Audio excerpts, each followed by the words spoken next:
All right, guys, we're staring at the YZ450F of the one and only Troll Train, Alex Martin, what they call the Muc-Off FXR ClubMX Yamaha team. I wanted to come over here and talk a little about his YZ450F because obviously it's one of my favorite bikes to ride. But I got Cam, his mechanic here. He's Canadian, doesn't speak Canadian. Sounds like this guy from Orange County, which we are here. It's 117 degrees here in February. But nonetheless, I want to talk a little about his engine. I know Twisted does the engine here. A little bit about his cockpit and chassis and suspension, Enzo suspension. But first things first, let's talk about his suspension. Obviously, he comes from the 250 ranks. This is first year in 450. How much has his suspension changed and what's involved in it? I joined the team after he was already started testing, so I know he went to Paris, and he was too stiff there, way too stiff. Wasn't a good showing at Paris. No, Paris was not good. So anyway, he come back to club, and we immediately went softer. And then he was still kind of fresh on the bike. Fresh. He had some injuries last season, so just trying to get his speed back. So throughout the off season, we started slowly going stiffer and stiffer, and then even after I think Oakland, we went even stiffer. Just as he's able to ride the bike harder, and as Or is it safe to say that we're back to where he was at Paris for stiffness-wise? very close, very close, yeah. So, And Ross basically does all his stuff here. I know you might have had someone else do it at the beginning, but now we're back here in Southern California on the Enzo side. yeah, so Ross and Yoshi have been taking care of it. They were out at Yamaha test track with us a couple weeks ago, and we did a good solid day of testing. So we tried a new setting, and Alex actually really liked it, and that's what we're on now to this day. So Shockingly enough, he is pretty good in the whoops. Anaheim 1, I was here, and I was like, I know he crashed in him, but before that, I was like, holy crap, he's actually going pretty well for a little short inseam kind of dude. yeah, he's not bad in the whoops. We've slowly tried to raise him up with pegs and stuff, which we'll talk about in a little bit. But just getting that height for him, I think, is just more of a comfort thing in the whoops. So What I noticed too is he's on flush here with this fork. Is that something that he's been playing with, the fork height? we started at 3 mil, and a couple weeks before Anaheim, we got them to flush, and that's where he liked it. So. And for you guys at home wondering why, maybe you guys thinking, it's a Supercross track, why is he dropping the fork? So Alex is not here, so we do not know, but I would assume this is for whoops. He's a shorter guy. He wants some stability in the whoops. You want the bike a little bit longer to get some stability, so dropping that fork down does help him, I would assume, and gives him a little bit more traction through those whoops, especially when they get gnarly in the main event. Okay, so a little bit about the Luxon clamp. I know there's a lot of hype around this clamp right now. The guy who owns this company, forgive me, I don't know his name offhand, but Billy. Pretty technical guy, so very unique. You guys obviously tried and tested this, and you chose this. Why? Well, I think it started out just with Garrett being 190 to 200 pounds on his 250F. We're trying to shave as much weight as possible, and Luxon was able to build a really lightweight clamp, but yet durable and really good clamp. And you're on stock offset. Stock offset, yeah, which is 22 on Yamahas. So, yeah, I think it started with Garrett just trying to lighten up his bike, and then they just, as the team, we're all going to run the same clamp. So, as far as feel, I don't think Alex really notices it too much, but yeah. That's a good question. Is Alex a good test rider? No, I hope he doesn't listen to this, but Oh, he will. We're going to make sure of it. he's a terrible test rider. His mind goes a million miles a minute. So Does Phil just jab him all the time because he sucks at testing? I feel like Phil would actually be a decent test rider. Phil's a good test rider. He's honest. So, and he doesn't beat too far off the path. So that's he doesn't get lost, we'll say. All right, so let's talk about the triangle here, the rider triangle, before we move on to the engine side of things. It's unique. Just from what I've seen, his bar bend is pretty low. So talk a little bit about his seat, his pegs, and then the bar mounts, so to speak. Yeah, so Luxon just, whatever they make, I'm not really sure the height on it. And then he runs the mica bar. I think it's one of their lowest bends. It's called a SX bend. And he rolls them back, I think, to one and a half-ish. So as far as that goes, that's pretty standard for a small guy. His seat, we actually shave the foam from about here back and like towards the back of the seat here, it's pretty much just plastic. So poor guy has no seat foam, but that's it is what it is. So we got him on a pretty short seat, and then we have pegs that are plus 15 mil.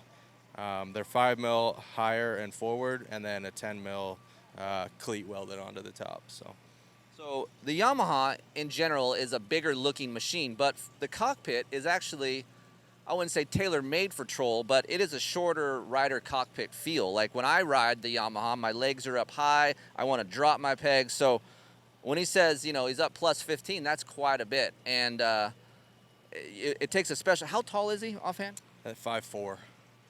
5'4". So when you watch him ride, he looks small on the Yamaha. Like he looks pretty tiny. Yeah, I mean, it was funny when I first got to club. We started with a cut subframe and stuff, and his bike just looked tiny sitting on the stand. And then we ended up coming back up to a stock subframe and shaving the seat down, and it kind of evened itself out. So yeah, he preferred stock height on the subframe, and then final settled on that, and then just shaved the seat, and that's better for not kicking him in the butt. Yeah, exactly. So all right, so engine package. I know I did some ECU stuff a while ago. Troll tried the ECU, and he was started on that setting, and then he kind of evolved that. And then now Jamie's doing the engines. Tell us a little bit about what's inside the engine and how it's delivered for a Troll. So as far as the engine goes, we don't really add too much power. It's more or less durability. So we get a coating on the transmission, helps with friction, less friction. Heavier rod and crank, and we have a high compression piston in it. Not that it's needed. I mean, the 450 is fast enough as it is out of the box. Like he could go ride a stock engine and he wouldn't say too much. Like he wouldn't really notice. It's more about just the ECU and the mapping. So yeah, as he started out, he had a lot of bottom end. We started on 1351 gearing, and then made up for that in the ECU. And it was almost, the bike was not unrideable, but it was really like jerky for him. Too jumpy in the corners and stuff. So we went to a 1452, and we took some bottom. Well, he found a map that he liked, and we kind of built it with Jamie. And then he found another map that he liked, and we kind of made one map between the two of them. So he took the pros from both of them and made one map. And we've been on that map since, I think, Oakland, actually, is when we switched to it. So yeah, and the 1452 people, like on the YZ450, I actually run that outdoors. Sometimes I go to 1453, and that actually helps chassis feel for acceleration bumps and just the where a drivetrain kind of meets when the swing arm goes up. It kind of relaxes that rear end feel. So I would assume that will help him in the whoops as well, trying to get some more real traction. Linkage ratio the same for him? Yeah, just stock linkage, the link and Delta. Luxon's actually working on making a link, so we'll be testing that here shortly. Might see it for outdoors, but I'm not too sure yet. So. Okay, so what about the wheels? The unique colorway, obviously we talked about the ClubMX Blue, but who makes the hubs, spokes, and rims? So Rims Plus Wheels, they make the hubs and they assemble it all for us. It's a DID rim with Bulldog spokes and nipples, and the Rims Plus Wheels, he makes his own hub. So it's a very strong and light wheel. It's the lightest wheel we could find, hensing back to that Garrett being 190 pounds. And yeah, we've been running them for a while now and have no problems. So have you guys weighed this bike? I mean, are you guys really sticklers with weight? I know you guys want to drop weight, but then at the end result, do you guys actually weigh them and see how much you lost? Not so much the 450. They weighed Garrett's 250 and they know the numbers on it. I don't know them off the top of my head, but it is a significant amount. I mean, you got to do what you got to do. The 250s, you can only get so much horsepower out of them, right? When you have a kid on it, that should be being pulled around. Man-child. 450, yeah, man-child. You got to do what you got to do. So. And you guys run Pirelli tires. Obviously, what's cool about Pirelli is they sell what they race, is what their motto is. So mid-softs pretty much all year long so far? Yeah, Alex just likes the feel of the mid-soft and the whoops. He likes to know what the bike's going to do with no surprises. So he runs a 120 90-19 rear mid-soft. He's running a 90, so it's a little taller. Yeah. And then he also runs the 90 in the front. He likes the height of it as well, so it just makes him feel more comfortable out there on the track. So yeah, so the 90 guys is a taller sidewall, so I guess you want that more cushion in the whoops. So the Pirelli is known for having a softer carcass, in the production world, I would like to say. So you get that softer carcass with the taller height sidewall, get some more cushion in those wheels, especially when they get cupped out and blown to hell when main event time comes around. A little bit about this P3 Airbox cover right here. So thing is loud. Yeah, the Yamahas are one of the loudest bikes, I think. Is the earplug guy? No, Alex isn't an earplug guy. The carbon cover looks sick, but I'll be honest, I actually have the inside taped up because Alex cannot ride it if it's open. It's too loud. We have them more for the 250s again. Just we hog those things out and get as much air down there as possible. So yeah, Alex is actually taped up on the inside. It's more just for looks. So overall, unique looking bike to me. I think I like the colorway scheme. I would honestly think the light blue wouldn't match with the bike, but what you guys have done, especially with FXR having the gear, man, it really goes well. One last question for you, just to talk trash on him a little bit. What is he the most pickiest about on his motorcycle? His bars and levers, and I could put the bike in the shop and not touch any of them for a week, and he'll show up on Friday and he'll mess with them, say they're out, or he'll say his bars are bent. He'll say that you touched them. Not even that I touched them. Just they're not where they were. He's very picky about it, and as much as I try and set him, my hands are a little bit bigger than his, so it never works out. So I just put him wherever, and he's always gonna mess with them. So. Yeah, that's probably what he's most picky about. Racers are very fragile beings, aren't they? Yeah, you got to be careful with them. Yeah. You got to be careful with them. Does he mess with the throttle tube? Does he shave it down? Is it stock size or anything with the grips? No, I just stretch him on a little bit, just get him as tiny as possible. But he's not that picky with his grips. It's just his position on his bars. Is he a full diamond guy? Yeah, full diamond. The half waffle's not going to cut it for him. So we do run a ball bearing throttle tube. He will.